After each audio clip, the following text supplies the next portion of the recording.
manipulasi yang sangat luar biasa. Memanfaatkan kelemahan anak-anak sebenarnya. Terutama yang memang butuh uang. Punya kebutuhan yang sangat luar biasa terhadap power and control. Jadi dia pengen mengendalikan orang dan dia pengen kelihatan berkuasa. Apakah dia otak dari semua tindak ini? Kalau dari sisi psikologi forensik, sangat banyak. Nah ini. Dan hukumannya juga sangat ringan. Aduh, saya jadi emosi kalau ngomong.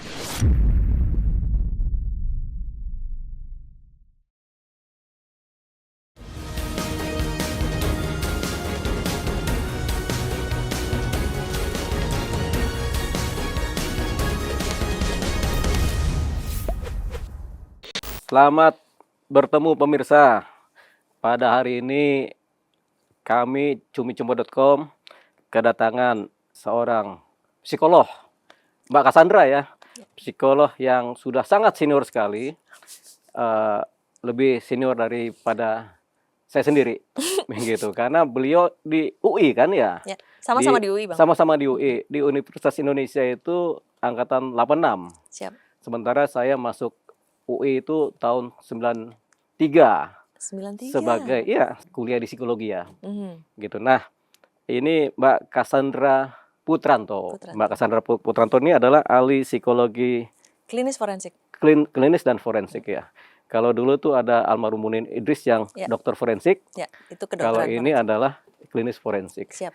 Jadi sebelum kita membahas satu tema yang terkait dengan persoalan klinis, pemirsa, ini kita akan bertanya apa sih itu psikolog spesialis klinis forensik itu. Silakan Mbak Cassandra. Baik. Saya mengucapkan salam dulu dong, dari tadi kita belum ucapin salam. Oh iya, salam. Pasti kita pengen kan ekspresi mengedepankan estetika. Jelas tadi mendengar kan. Assalamualaikum warahmatullahi wabarakatuh. Ya, salam untuk semua pemirsanya nih. Ini kayaknya seru banget ini. Pertama kali baru diundang tapi saya betah nih kayaknya dari tadi udah di sini. Ini saya sama senior saya nih. Baik. Jadi kalau psikolog itu memang ada beberapa jenis, Bang, ya kan? Kita ketahui ada psikolog industri organisasi yang kerja di perusahaan, atau psikolog sosial atau yang di komunitas. Lalu kemudian ada juga yang di sekolah, psikologi pendidikan, atau mungkin juga ada keminatan-keminatan yang lain seperti psikolog penerbangan, psikolog Islami dan lain sebagainya. Psikolog olahraga juga ada. Nah, khususnya psikolog klinis adalah psikolog yang mempelajari bidang ilmu tentang perilaku manusia, terutama terkait penyimpangan. Jadi apabila ada gangguan-gangguan klinis ya, terutama di dalamnya misalnya kalau kita kenal orang yang mungkin ada neurotik, cemas, depresi, atau mungkin ada psikotik, mungkin ada yang paling sering kita dengar-dengar di berbagai media dan media sosial, misalnya personality disorder, atau gangguan yang menyimpang lain lah, gangguan tidur, gangguan makan, gangguan seksual, macam-macam. Nah, kemudian kalau psikolog forensik adalah psikolog yang khusus untuk mengkhususkan yang dalam bidang hukum. Artinya ketika ada pelanggaran hukum, kemudian mungkin ada layanan yang diberikan di dalam hukum itu sendiri terkait misalnya pemeriksaan terhadap tersangka, terhadap korban, atau saksi, lalu kemudian juga mungkin terhadap pasal-pasal undang-undangnya sendiri yang mungkin perlu adanya pendekatan-pendekatan psikologi, atau juga mungkin bisa ada pelatihan terhadap penegak hukum, misalnya cara untuk melakukan interview, penyidikan, penyelidikan, juga mungkin memerlukan ada yang dikenal sebagai criminal profiling dan autopsi psychology. Ya.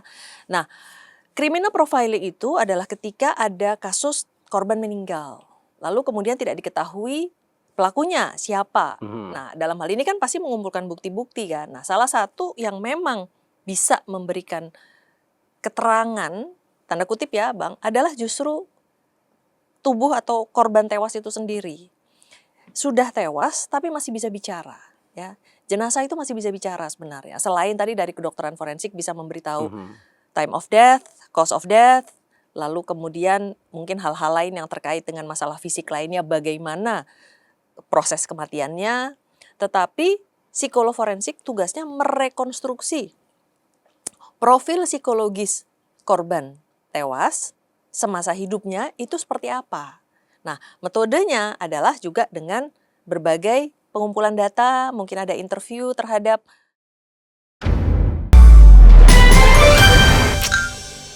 penyidik, keluarga, orang-orang yang terdekat, atau bahkan juga terhadap pelakunya gitu ya. Jadi ketika kita sudah merekonstruksi profil psikologis si korban tewas ini, kita bisa tahu nih kira-kira siapa yang punya motif, kenapa dia dihilangkan nyawanya, apa yang memungkinkan seseorang jadi ingin mengambil nyawanya misalnya. Nah, di situ kemudian kita mengembangkan lagi yang namanya criminal profiling. Nah, kebetulan beberapa waktu yang lalu baru dibahas juga nih. Profesor Adrianus Meliala itu juga menyampaikan bahwa kita perlu di sini di Indonesia untuk criminal profiling ini, karena ketika kita cocokkan bisa jadi ada mungkin tersangka ada beberapa gitu ya, tetapi kan kembali lagi siapa yang paling memungkinkan terutama dikaitkan dengan motifnya, kemudian alibinya selain itu, tetapi juga profil psikologisnya memenuhi kriteria menempatkan dia sebagai pelaku yang memang punya motif yang paling kuat untuk menyebabkan kematian dari si korban ini gitu. Jadi keahlian dari psikolog forensik ini tentu saja paling sering diberikan atau disampaikan di proses penegakan hukum tentu saja. Di kepolisian ya? Di kepolisian, jadi bisa jadi kepolisian, LPSK, KPK, karena termasuk juga ada perilaku korupsi kan gitu. Jadi kami para psikolog forensik di Indonesia memang terikat berada di dalam Asosiasi Psikologi Forensik ya. Kalau Ikatan Psikolog Klinis Indonesia atau Ikatan Psikolog Klinis HIMSI itu klinisnya saja gitu ya. Tapi kalau forensik asosiasinya berbeda lagi, jadi Asosiasi Psikologi Forensik ini biasanya bekerja sama dengan kepolisian, kejaksaan, kemudian KPK tadi KPK dan lembaga-lembaga lain yang terlibat. Jumlahnya ada berapa tuh Mbak? Personilnya tuh? Jumlah anggotanya. Psikolog forensik di Indonesia kalau anggotanya mungkin cukup banyak ya, Cukup banyak bisa mencapai sekitar 1.000-1.500-an, tetapi tentu harus ada sertifikasi kompetensi. Nah, yang punya sertifikasi kompetensi terutama ini memang masih terpusat di kota-kota besar. Ya mungkin di Jakarta pun juga ya nggak nyampe 100 gitu ya, mungkin baru sekitar 20-25 orang gitu kalau di Jakarta saja gitu, belum lagi di wilayah lain. Nah, ini tentu saja harus lebih banyak, dan yang paling penting adalah sertifikasi itu harus diperpanjang setiap 3 tahun sekali. Karena tidak bisa langsung ketika orang sudah punya kompetensinya lalu kemudian dia berlaku seumur hidup, enggak.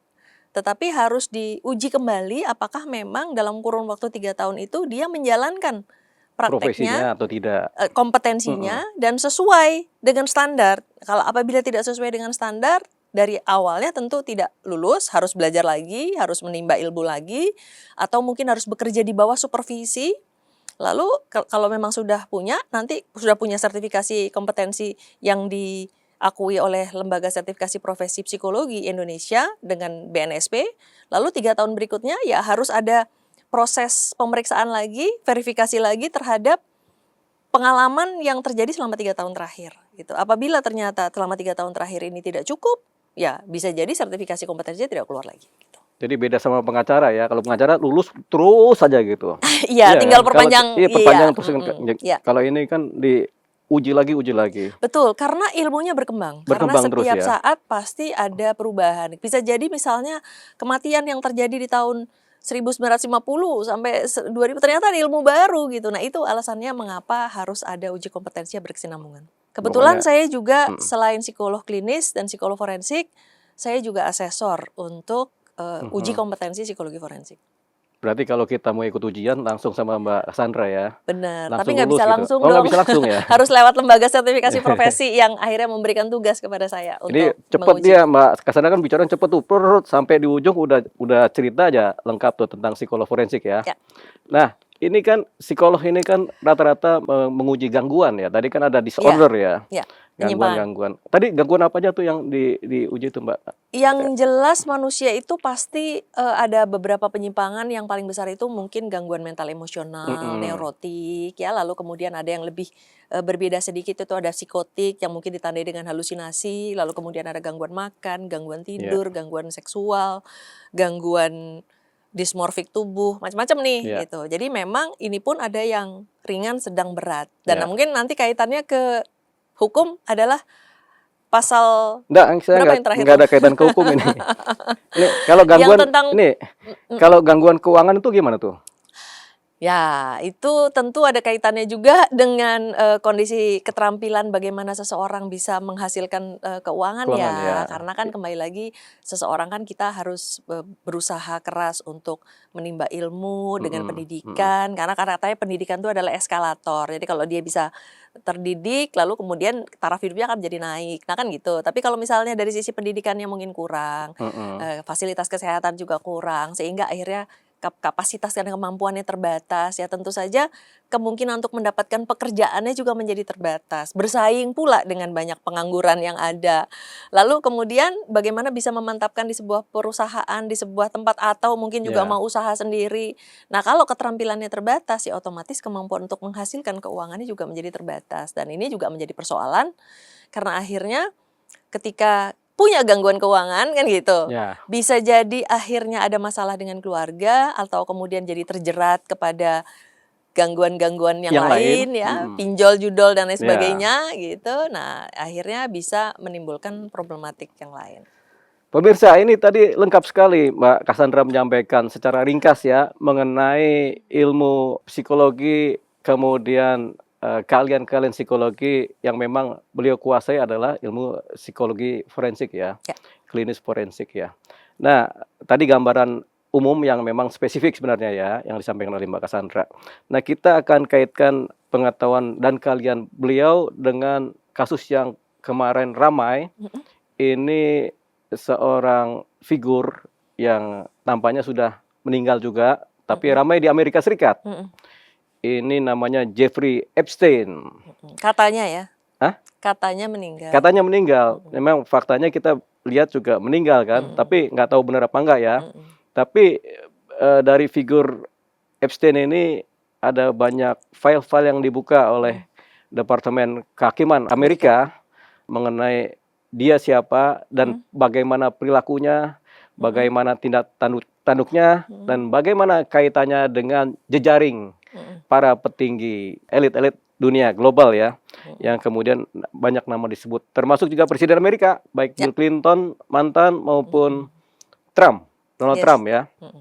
Yang kalau kita lihat di videonya juga Donald Trump ada itu, Mmm, lagi sama itu kan, nggak mhm, tahu ngapain kan, tapi mhm, di situ juga ada Epstein ya. mhm, Kemudian karena oleh Departemen Kehakiman Amerika dibuka sebagai suatu file yang bisa dibuka untuk umum, ini kemudian menjadi pelajaran buat kita, apa mhm, sih yang sebenarnya terjadi. Nah, di sini ada Mbak Cassandra yang akan membahas ini, Mbak, ya. Pertanyaannya, ini kan ada beberapa gambaran mengenai Epstein ini ya. Yang pertama dia, tampaknya melakukan hubungan dengan atau biasa disebut ya. mhm, Yang kedua kekerasan seksual juga. mhm, Yang ketiga dia juga kemudian mohon maaf ini ada tampaknya juga mhm, gitu mhm, yang, tampak. Kemudian ada jejaring internasional juga di mana ini dimanfaatkan oleh Epstein untuk mengatur posisi-posisi para elit sehingga mereka kemudian tidak bisa bergerak selain mematuhi apa kata Epstein. Nah, Mbak Cassandra, ini secara ilmu psikologi, bagaimana kita mendalami sosok Epstein ini? Apa yang terjadi dengan dia? Baik, pertama-tama saya ingin membuat disclaimer terlebih dahulu. Ya. Karena saya adalah salah satu dari sekian banyak psikolog klinis dan forensik Indonesia yang tentu saja tidak bisa berbicara tanpa melakukan pemeriksaan terlebih dahulu. Ya. Nah, dalam hal ini kan kita tidak melakukan pemeriksaan, Ya. ya. Tetapi kembali lagi sebagai sebuah telaah, karena kita ingin membahas dan mempelajari ya, tentu saja apapun yang saya sampaikan ini masih belum bisa dibuktikan gitu ya. Ya kan, dan tentu saja ini lebih kepada diskusi secara akademis barangkali gitu. Nah, Ya, diskusi masih cumi-cumi lah. cumi-cumi lah ya, oke. Nah, tapi kembali lagi yang intinya bahwa seorang psikolog forensik itu baru bisa memberikan pernyataan yang Mhm, bisa dipegang tentu mhm. saja. Jadi berarti dengan cumi-cumi ini berarti nggak bisa dipegang dong ya? Nggak usah dipegang deh. Ini ngalor ngidul aja Ngalor loh, ngidul aja, jadi ya. nggak akademik banget ini. Betul. Tetapi kembali lagi artinya bahwa harusnya ada pemeriksaan nih, tapi ini nggak ada pemeriksaan Mhm, gitu. Tapi ya tentu saja yang namanya pemeriksaan secara psikologi forensik tuh bisa langsung mhm, terhadap pelakunya, terhadap korbannya, atau terhadap orang-orang korban yang dia dirugikan atau keluarganya, atau bisa melakukan telaah melalui video, cuplikan-cuplikan, mhm, buku, pembahasan dan lain sebagainya. Cuman memang kalau misalnya materinya adalah hasil dari media, nah ini yang paling belakang nih, karena sudah ada bumbu-bumbu biasanya, gitu ya. Jadi biasanya memang psikolog forensik tuh memeriksa data-data yang istilahnya data-data kolateral yang memang benar-benar bisa dipercaya gitu ya. Jadi kayak video, foto, dan masalahnya ini juga sudah beredar banyak gitu ya. Jadi kalau bisa dibilang saya cukup melakukan pemeriksaan secara tidak langsung karena kan memang materinya sudah tersebar, ya kan? Baik itu foto, video, cuplikan email dan lain sebagainya gitu. Nah, yang jelas dari saya tentu kita membahas yang pertama secara individual, ya. Bahwa ketika korban ini ada korban kekerasan seksual dan kita mengenal laporan ini. Kita mengetahui bahwa laporan kekerasan seksual ini sudah dimulai sejak tahun 1996. Ya, bahwa Pak Epstein ini dari lahirnya tahun 1953, lalu dia jadi guru, lalu kemudian ada beberapa karir setelahnya. Nah, dia mulai muncul nih. Tapi sebenarnya ada perilaku yang sudah dilaporkan pada saat dia menjadi guru, itu juga sudah ada catatannya. Bahwa dia suka mengganggu murid-murid perempuan. Gitu ya. Jadi udah ada tuh riwayat perilaku itu, gitu. Nah, tapi ketika korban ini kemudian semakin banyak, lalu kemudian yang jelas kalau satu korban saja, itu saya perlu menyampaikan bahwa seseorang itu punya motif untuk melakukan sebuah tindak pidana itu satu biasanya karena finansial, kedua ada alasan finansial di situ, gitu ya. Jadi melakukan kejahatan untuk alasan finansial, misalnya dia melakukan pemerkosaan, pembunuhan, terus hartanya diambil misalnya. Lalu kan yang kedua karena dendam. Oh saya dendam nih, cinta tidak berbalas, ya udah saya perkosa dia gitu. Itu ada alasan itu. Ketiga, karena asmara. Misalnya mungkin ada cinta segitiga, ada tadi cinta tidak berbalas dan lain sebagainya, itu bisa jadi. Nah, tapi pada kasus ini tidak hanya satu korbannya. Berarti kita harus menggunakan teori yang berbeda. Nah, teori yang berbeda adalah serial rapist, serial killing karena ada pembunuhan juga ada beberapa gitu. Apalagi kalau sampai tadi yang ada serial ada indikasi yang kemudian dikonsumsi dan dimakan dan lain sebagainya. Nah, berarti serial. Nah, kalau teori serial gitu ya, motif itu menjadi lebih spesifik lagi, bukan hanya sekedar finansial, dendam, asmara, dan profil psikologis. Tadi keempat saya lupa sebutin. Ada profil psikologis yang khas. Karena ketika seseorang berada di situasi yang sama, dia punya profil psikologis yang berbeda, mungkin dia juga punya kesulitan keuangan, tapi dia tidak akan melakukan tersebut karena cara berpikirnya, the mind, itu berbeda. Nah, tapi ketika ada serial, berarti kejahatan ini dilakukan lebih dari satu kali, bahkan berkali-kali. Kita bayangkan, dari laporannya, dari tahun 1996, kemudian ada lagi di tahun 2002, sampai 2005, sampai 2008, sampai akhirnya 2019. Jadi rentangnya itu cukup panjang. Dari 1990-an sampai 2020. Berarti kan 30 tahun itu. Ya, lebih dari 2 dekade lah gitu ya. Jadi tadi ada riwayat mengganggu murid di sekolah. Kemudian ada juga riwayat mengiming-imingi para model Victoria's Secret. Kalau mau berhasil, kalau mau jadi model terkenal kan gitu. Itu udah mulai tuh. Cuman karena tidak ada korban yang melapor di sini pada saat itu, jadi nggak ada. Baru mulai lebih parah lagi ketika di Palm Beach. Ya, di pulau. Di pulau. Ya, di pulau. Tapi sebelum di pulau ada juga yang di Manhattan. Itu 2 orang kakak beradik yang kakaknya pelukis, adiknya mau disekolahkan gitu atau sudah disekolahkan gitu. Jadi laporan-laporan ini berturut-turut. Nah, persoalan jadi kembali lagi teori untuk serial rapist, killing, trafficking sampai kanibalisme ini. Kanibalisnya dikeluarin dikit ya. Kita baru yang rape sama pembunuhannya, serialnya gitu. Temuan dari FBI nih. FBI menyampaikan bahwa orang-orang yang terlibat dalam serial killing itu biasanya satu. Dia punya kebutuhan yang sangat luar biasa terhadap power and control. Jadi dia pengen mengendalikan orang dan dia pengen kelihatan berkuasa. Dan kelihatan profilnya cukup cocok. Dia di rumahnya pasti ada foto-foto dia sama orang-orang terkenal. Jadi memang dia pengen deket-deket dia pamerin ke orang supaya dia ngasih lihat ini loh, gue orang penting gitu, Ya, ya kan? Power and control terpenuhi lah ya di sini. kebutuhannya. Heeh. Mm-mm. Artinya alasan karena power and control terpenuhi di sini. Yang kedua adalah sifatnya hedonistik. Jadi mencari thrilling, mencari keriaan, mencari Kesenangan. excitement, mencari adventure, iya, adventure seeking, thrilling seeking gitu. Dia mencari apa ya?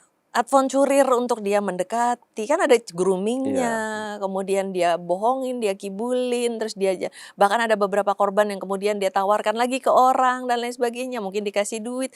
Yang pertama dikasih, oke, tolong pijitin, habis dipijitin, terus kemudian terjadilah, kemudian oke, kamu boleh bawa teman, saya kasih lagi dengan jumlah yang sama tanpa kamu harus melakukan itu. Makanya kalau bilang, kemarin saya digituin dapat $200, tapi kalau saya bawa temen doang, saya juga bisa dapat $200. Ya udah saya mendingan bawa temen aja, kan jadi gitu. Itu adalah praktek manipulasi yang sangat luar biasa. Memanfaatkan kelemahan anak-anak sebenarnya. Terutama yang memang butuh uang gitu ya.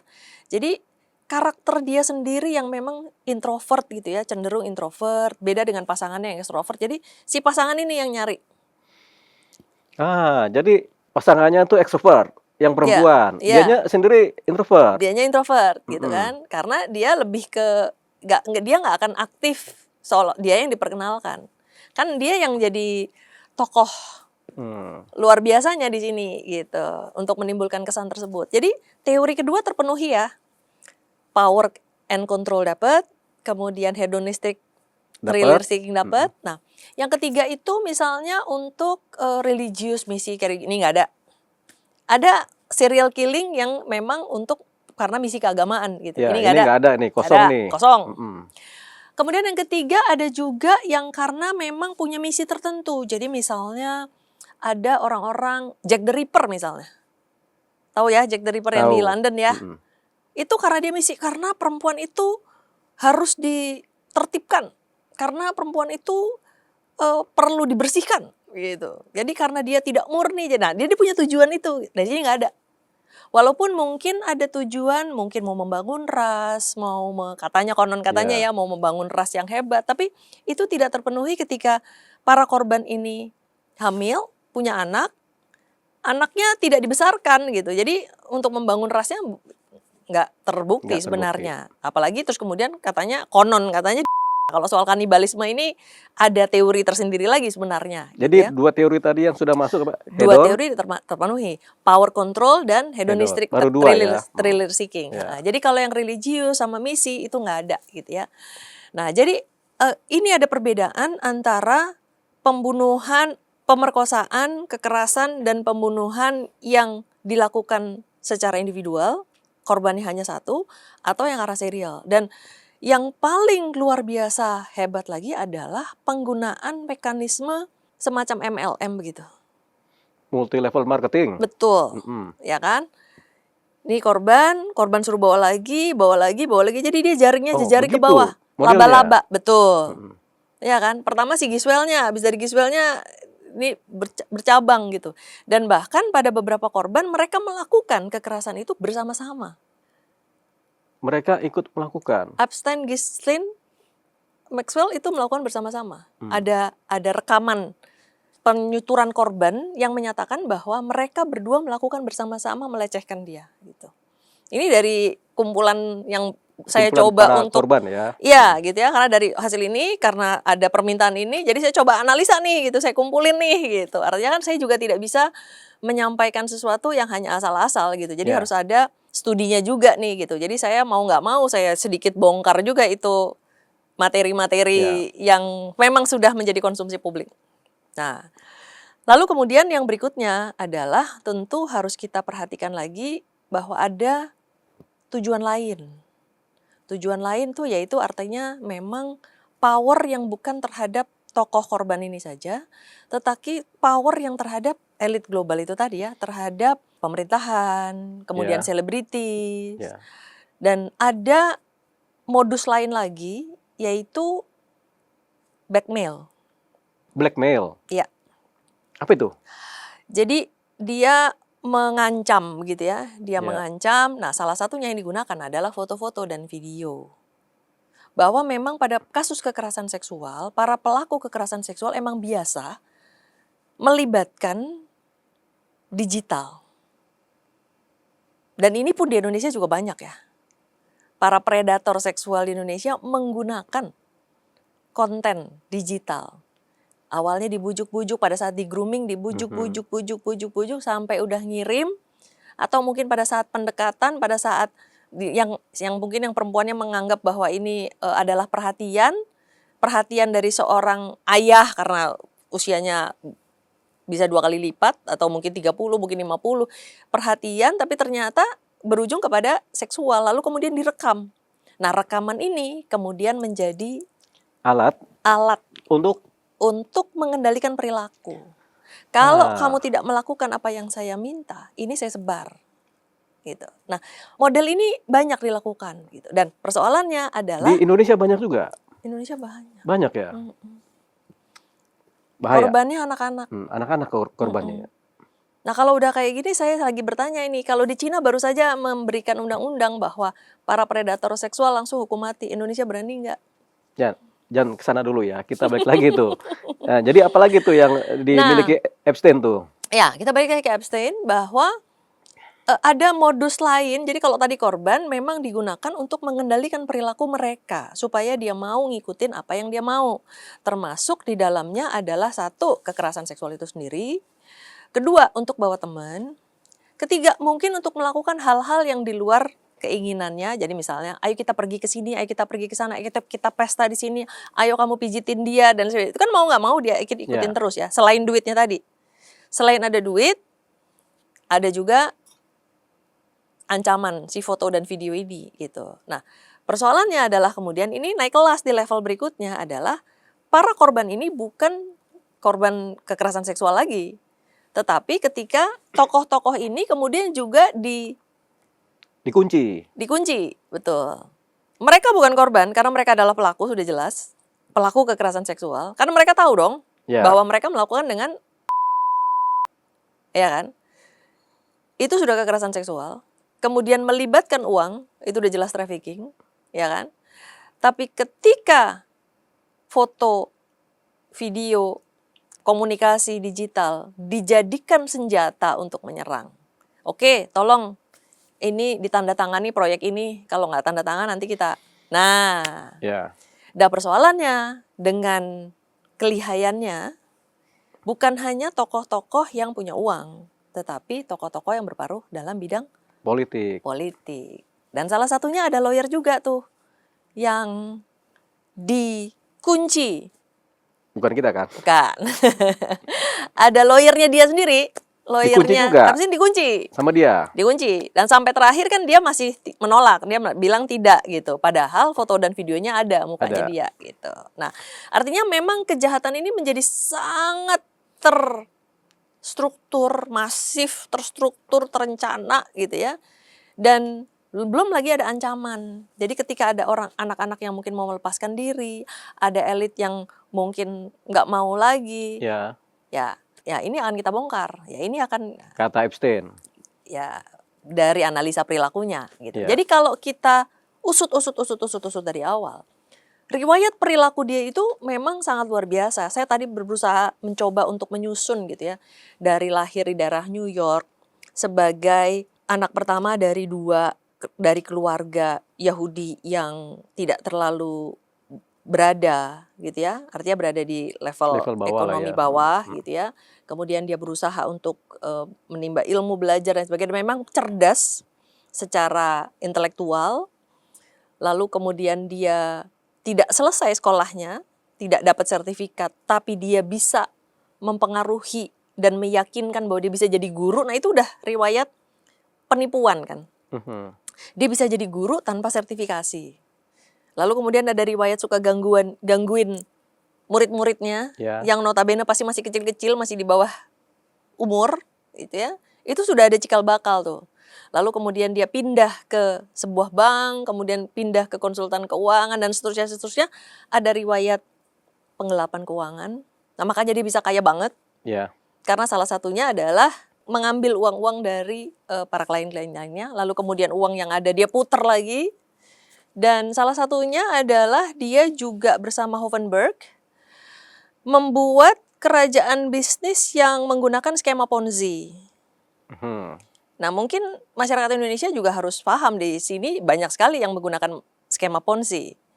Menawarkan untuk investasi. Semua pasti mau ya. Ini kalau di bank bunganya kecil. Kalau sama kita bisa dapat 10%. Wah, tetap tertarik dong.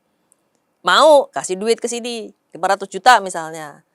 Tapi ternyata waktu dikasih bayarnya itu bukan pakai uang hasil yang dia bisa carikan gitu, tetapi justru dari investor baru. Jadi kayak kalau di sini namanya gali lubang tutup lubang.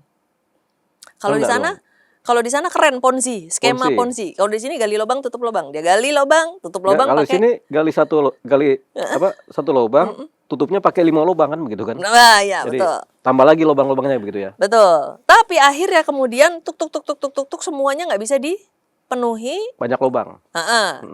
Dan akhirnya terus ya nggak bisa bayar, terus minta maaf. Ya. Tapi Epstein bisa ini sampai kaya banget itu. Nggak ketahuan. Nah, yang Ponzi pun itu dia bebas karena dia keluar dulu, Hoevenberg yang menanggung hukumannya gitu ya. Tapi pada saat dia merintis dan membuatkan itu, dia termasuk salah satu yang punya idenya gitu. Sampai terus kemudian dia sudah terbang lagi ke Leslie Wexner. Di Leslie Wexner dia menggelapkan itu. Dia memberikan advice keuangan, tapi sambil memberikan advice dia ngambilin duit. Jadi otomatis ya bertambah uangnya makin banyak gitu. Tambah kaya. Tambah kaya. Sampai perilakunya tambah rusak. Nah, itu lagi ya. Kalau di Indonesia itu kan harta tahta wanita katanya. Harta tahta wanita. Nah, ini teori psikologi Jawa sebenarnya. Ya. Ketika orang punya harta, gitu kan, dia punya power, punya tahta, punya kerajaan bisnis, gitu. Lalu kemudian pasti ngejarnya wanita. Kalau tadi mungkin dia levelnya masih anak SMA, dia ganggu-gangguin. Terus kemudian ketika dia bekerja di Leslie Wexner itu yang kebetulan juga owner dari Victoria's Secret, dia mungkin membujuk kalau misalnya mau jadi model yang internasional kamu harus ikut gini gitu. Jadi triknya udah mulai makin lama makin canggih nih gitu ya. Tapi ya pada saat itu mungkin belum naik kelas gitu.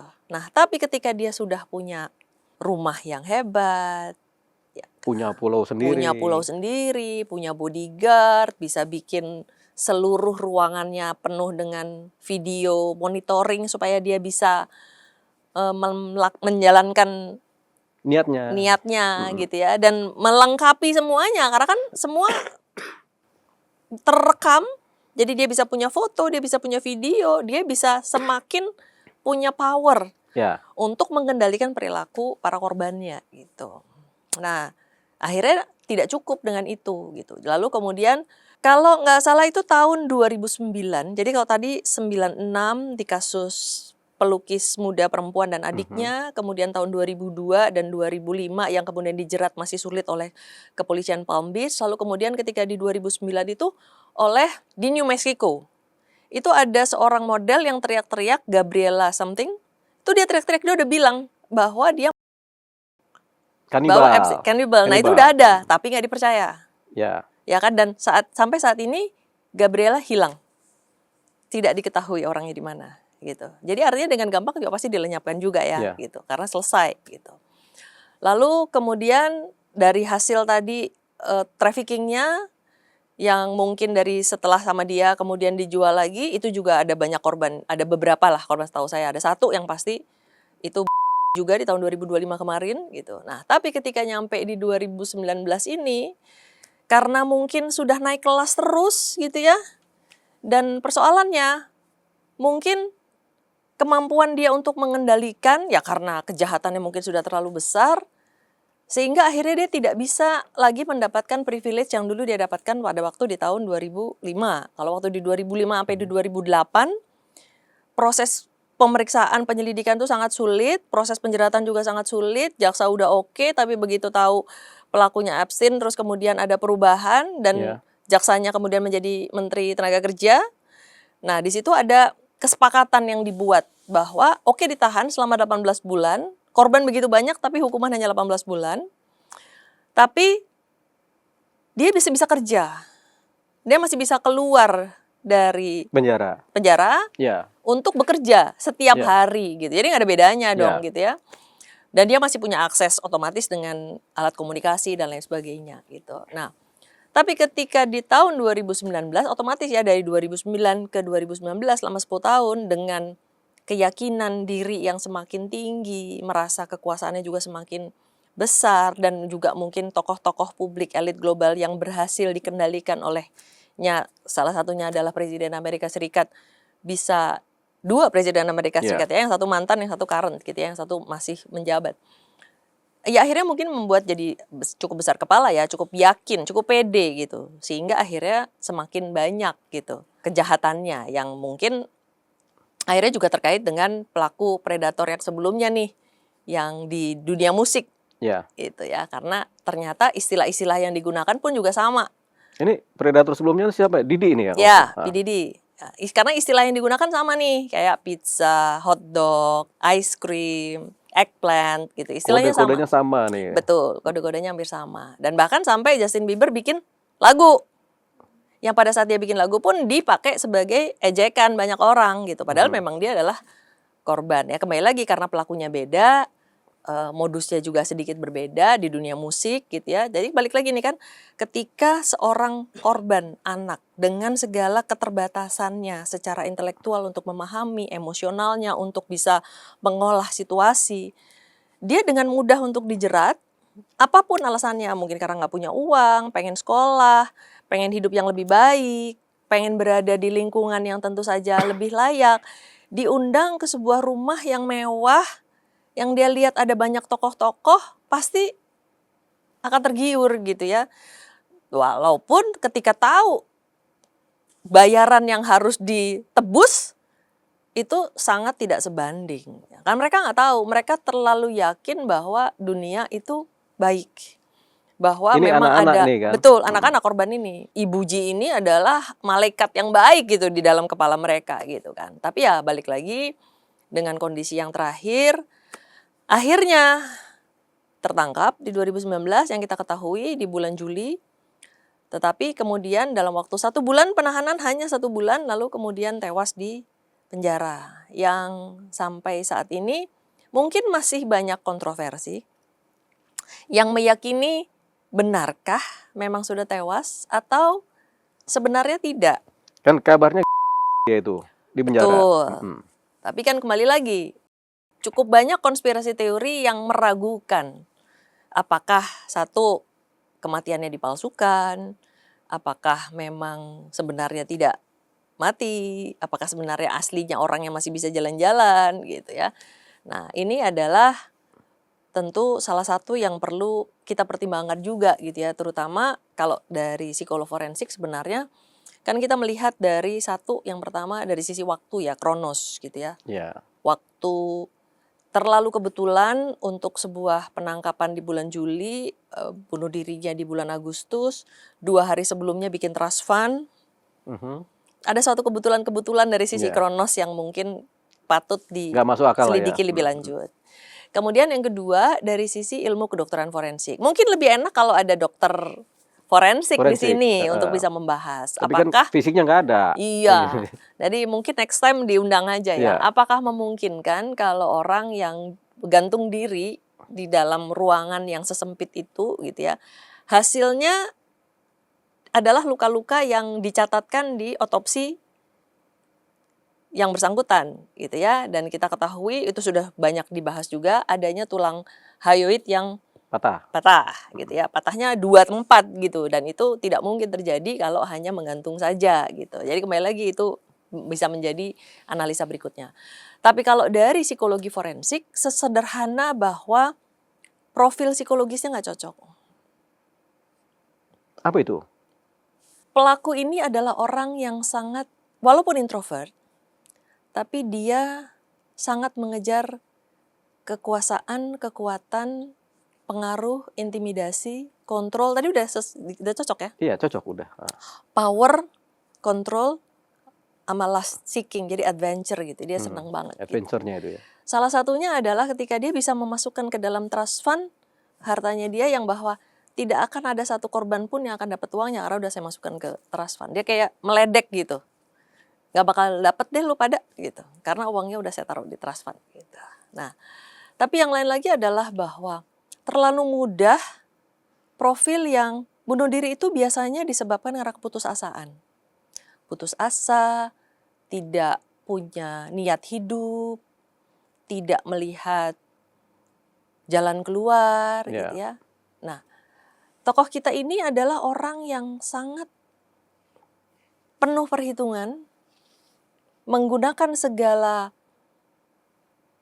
kekuatan, kekuasaan, keterampilan dia yang ada gitu ya. Dan yang paling penting adalah dia punya riwayat penipuan yang cukup panjang. Dari sisi pendidikan dipalsukan, kompetensi dia palsukan, keuangan dia gelapkan, itu banyak sekali gitu. Kematian dia dipalsukan juga jangan-jangan. Kemungkinan kematian juga bisa dipalsukan dan Dipalsukan, bisa jadi ya. bisa jadi gitu. Tapi kan kembali lagi, ini tentu bisa menjadi pembahasan yang sangat menarik nanti teori ini gitu kan. Karena sekali lagi, apakah dia otak dari semua tindak ini? Kalau dari sisi psikologi forensik, kemungkinan enggak.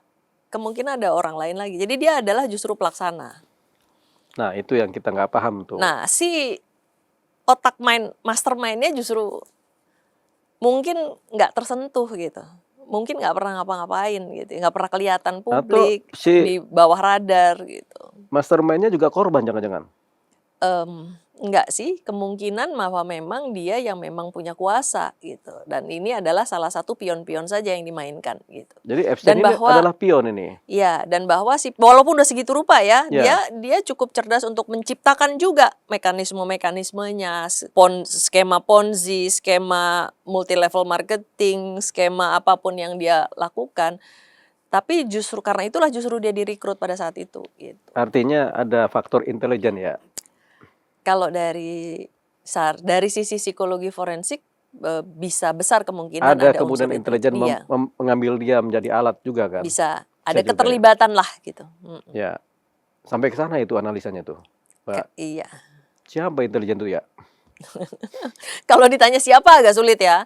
Tapi kembali lagi indikasinya ada ya. Iya, indikasinya ada. Karena tapi kembali lagi dari sisi psikologi forensik, kalau otopsi psikologinya ya, bahwa karakter itu adalah karakter seseorang yang sangat percaya diri, mungkin introvert tapi dia sangat percaya diri dan sangat ingin menguasai, powerful gitu. Nggak mungkin dia menyerah dengan bunuh diri, itu nggak mungkin.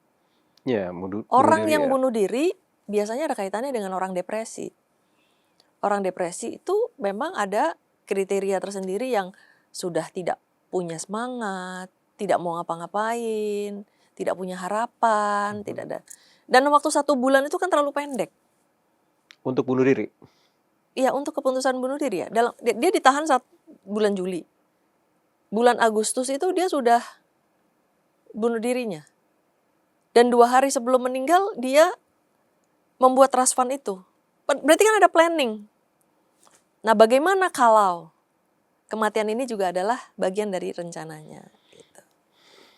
Atau rencana dari pihak lain? Ingin ngebunuh dia gitu kan, supaya nggak bunyi kan begitu kan? Betul. Dan bahwa setelah 5 tahun dari kematiannya, 6 tahun ya, dari 2019 sampai 2026 nih malas Bu. Ya, baru dibuka ini. Baru dibuka, 7 tahun setelah kematiannya baru dibuka nih. Nah, ini kan tentu juga harus dipertanyakan, kenapa nggak dari waktu itu? Karena udah pasti waktu digeledah, itu kan 2019. Semua bukti-bukti ini kan udah diperoleh oleh pemerintah dari tahun 2019. Kenapa baru dibuka sekarang nih? Gitu. Ya, itu urusan pemerintah Amerika lah ya.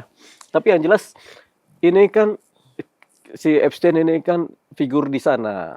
Nah, kita coba melihat di Indonesia ada nggak figur seperti dia itu yang berperilaku di Indonesia nih? Pertanyaannya sulit sih. Tapi ada.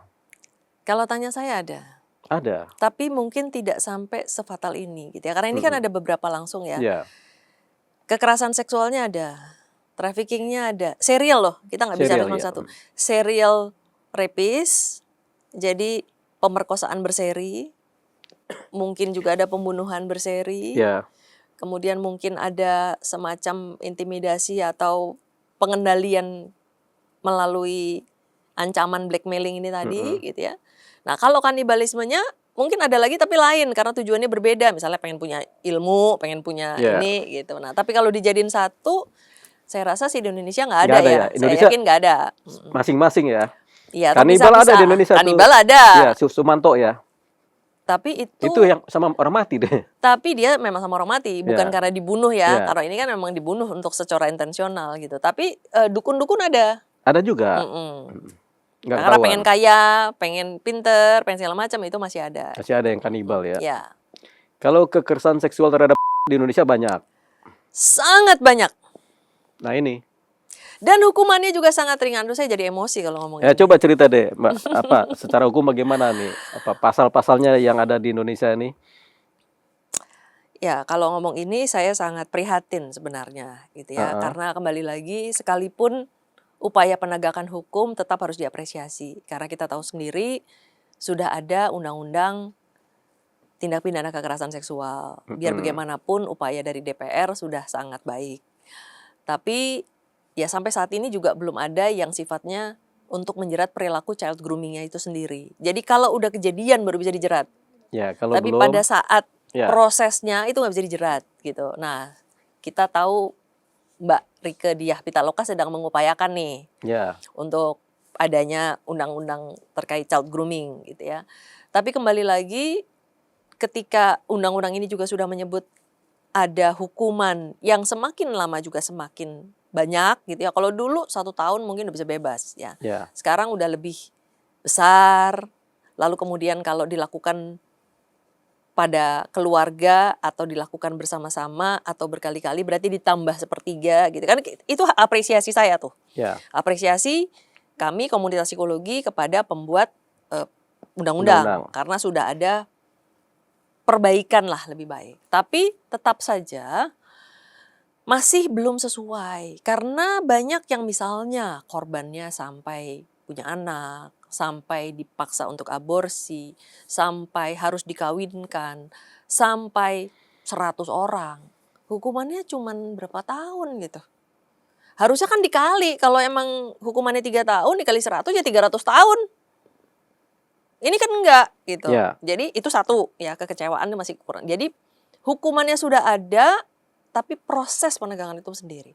Kemudian yang kedua proses pembuktian yang memang agak sulit. Undang-undang kita kan menentukan bahwa laporan atau pengakuan pelapor terutama untuk kekerasan seksual harus didukung oleh minimal 1 dari 4. Yang pertama visum.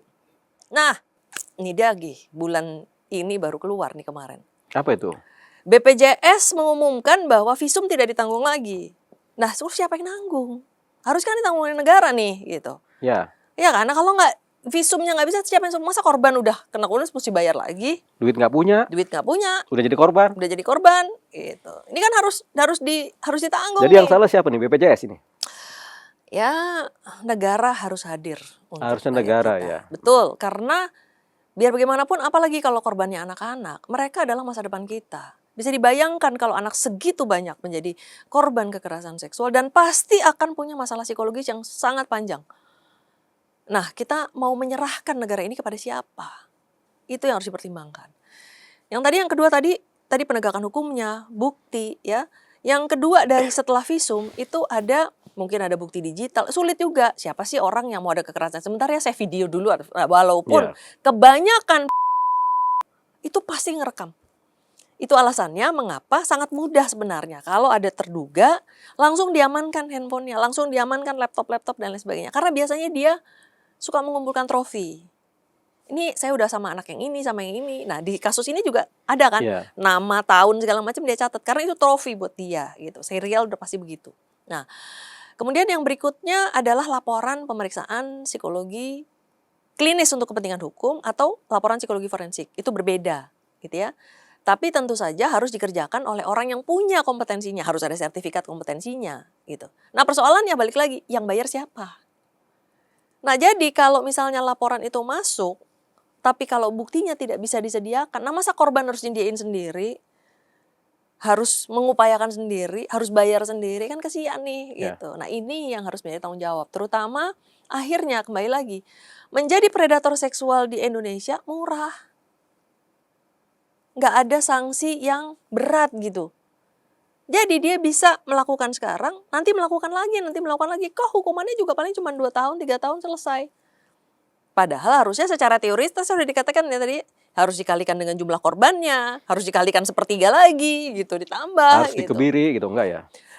Itu Kan juga ada. saya termasuk di dalamnya yang juga membahas gitu ya, bahwa ada perbedaan antara visi atau misi hukuman kebiri untuk predator di Indonesia. Karena kalau di seluruh negara yang lain gitu ya, ada beberapa lah ya, mungkin Rusia, Amerika, nggak semua negara memperlakukan itu. Hukum kebiri itu diberikan kalau dia keluar. Jadi pada dasarnya dia harus ditahan karena membahayakan masyarakat. Bisa seumur hidup. Jadi nggak ada opsi bebas itu. Ya. Kalau dia sudah melakukan kekerasan seksual terhadap anak apalagi. Bahkan kalau di Cina, tadi sudah saya sebut ya, langsung lock out dari dunia. Di lock outin Ya. sama presiden.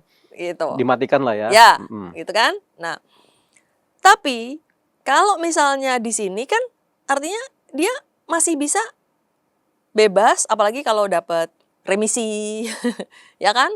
Ada 17 Agustusan dapat remisi, ada ini dapat remisi. Ya. Jadi berkurang terus. Nah, dia masih kalau misalnya dia hanya mendapatkan si hukuman kebiri tersebut gitu, dan itu sebagai punitif, sebagai hukuman. Nah, persoalannya kebiri ini kan kita juga harus mikir ini bukan kebiri real ya, tapi kebiri kimia. Artinya disuntik. Nah, suntikan ini hanya berlaku selama beberapa waktu. Nah, artinya sepanjang hidup dia, kalau kita mesti nyuntikin terus, ada berapa uang yang harus diperoleh? Ya. Kan banyak Ini sekali. kebiri ini menghilangkan pengaruh hasrat seksual aja.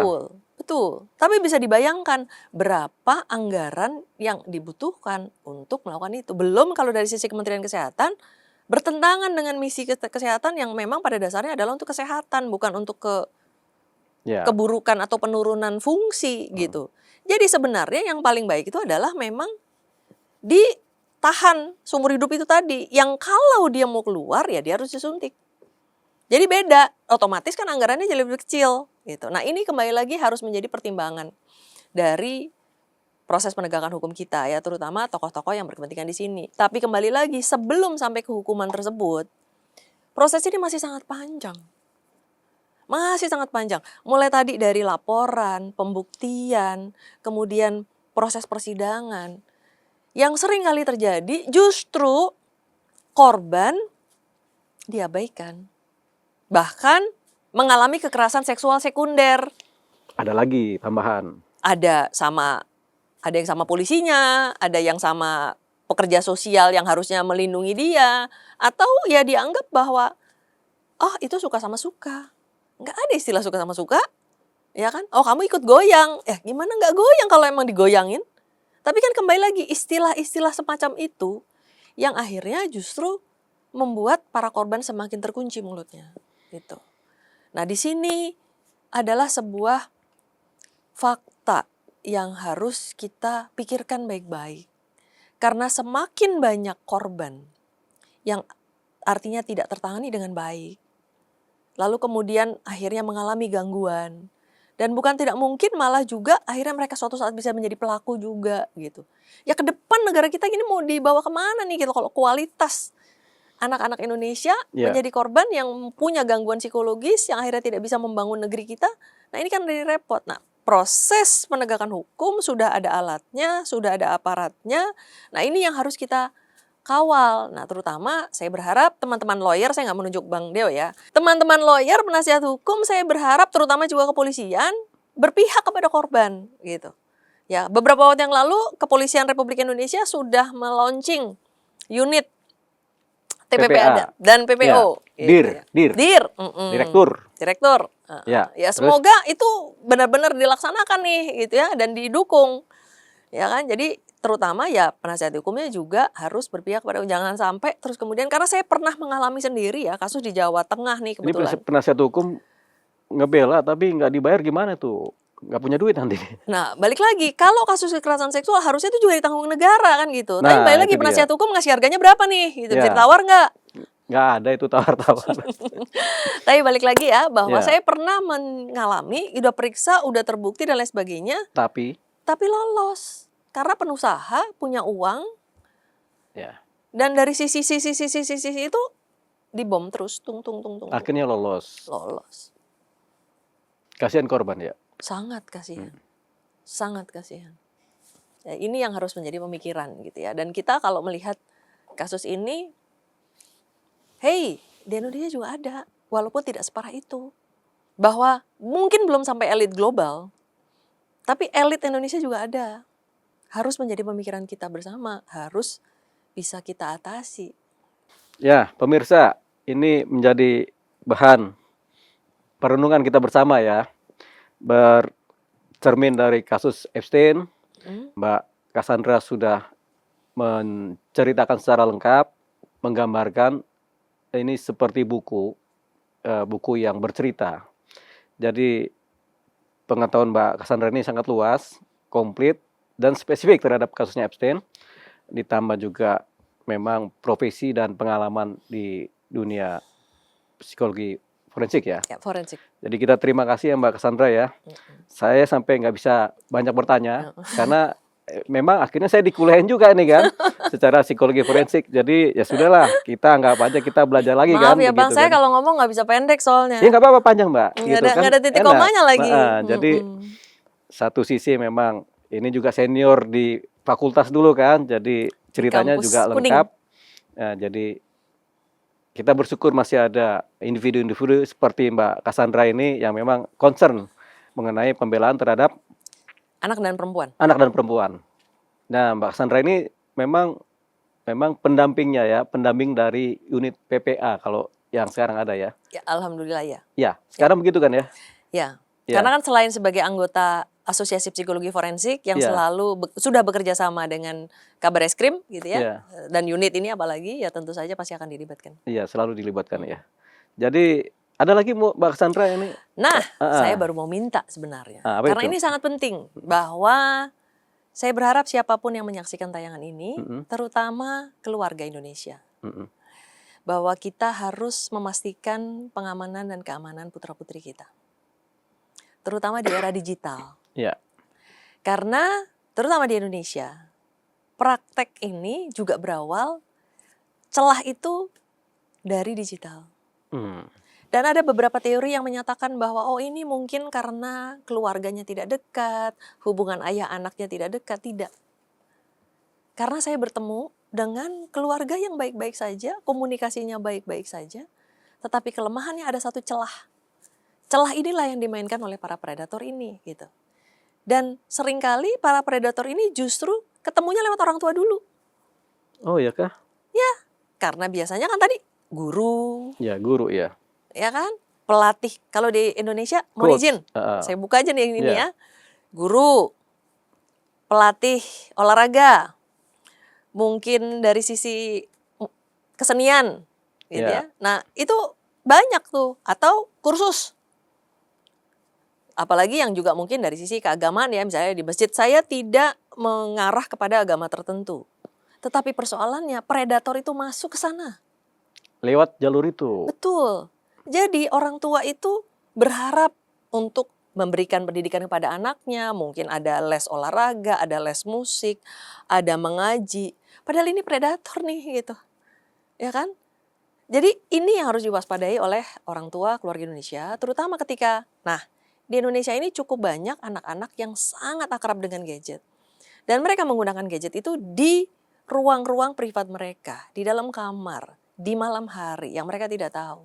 Dan mereka masuk lewat game, lewat media sosial, dibujuk, dikunci di situ dengan sextortion, diambil foto-foto dan video yang mungkin menjadi senjata buat mereka. Nah, saya berharap bahwa orang tua Indonesia bisa meningkatkan kembali pengawasan dan keamanan dan perlindungan terhadap anak-anak, putra-putri kita gitu ya.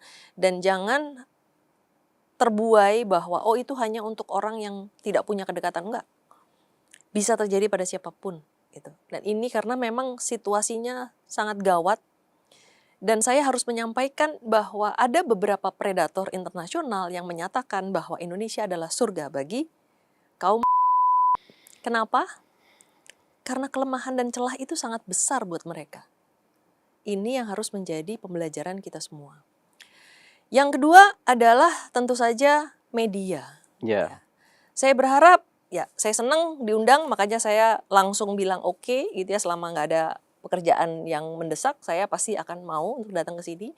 Karena ini adalah bagian dari tanggung jawab saya mendukung teman-teman dari pihak media, mau media formal, media sosial, media non formal, yang bisa menyebarkan ini semakin banyak untuk pembelajaran kita semua, gitu.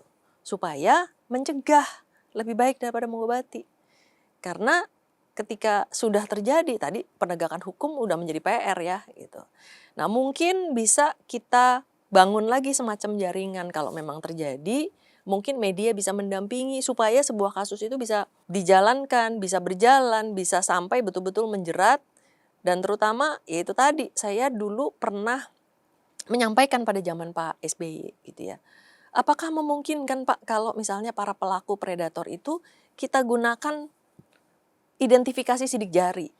Nah, karena identifikasi sidik jari itu udah ada di Indonesia. Tapi kan diberlakukan untuk yang lain ya, untuk imigrasi dan lain sebagainya. Tetapi kalau misalnya memang para pelaku ini bisa dilakukan, ada fingerprint dan dicatat, minimal dia bisa dijaga untuk tidak berada di lingkungan-lingkungan yang ada anaknya. Gitu. Karena kalau di Australia pun ada kebijakan siapapun yang mau bekerja bersama anak di lingkungannya, itu harus dia punya SIM khusus, SIM tanda kutip ya, surat izin untuk berada bersama anak, yang 3 bulan sekali harus diperbaharui. Gitu. Tapi kembali lagi, ini semua adalah wacana-wacana ya. Selain tadi kita meningkatkan penegakan hukum, memastikan perlindungan pada orang tua, peran media, dan terutama juga sekolah. Ya, sekolah pun juga harus meningkatkan, jangan sampai kejadiannya ada di sekolah. Karena jangan sampai ketika ada kejadian di sekolah, lalu kemudian sekolahnya malah lebih mementingkan kredibilitas sekolah daripada menjerat pelaku, yang apalagi kalau pelakunya ternyata guru atau di sekolah-sekolah yang berbasis boarding ya, itu yang paling sering terjadi. Saya rasa itu Mas yang paling penting. Ya, Mbak Cassandra sudah cukup lengkap, jadi kita bisa paham berkaca dari kasus Epstein, kemudian kasus-kasus yang ada di Indonesia yang nggak dibahas secara tuntas ya karena nggak spesifik, tapi yang jelas kita sudah dapat inti persoalannya yang kemudian bisa menjadi pembelajaran buat kita semua masyarakat Indonesia. Terima kasih pemirsa cumi-cumi.com, sampai ketemu di lain waktu. Terima kasih sudah menonton. Jangan lupa like, komen, share, dan subscribe video cumi-cumi.com.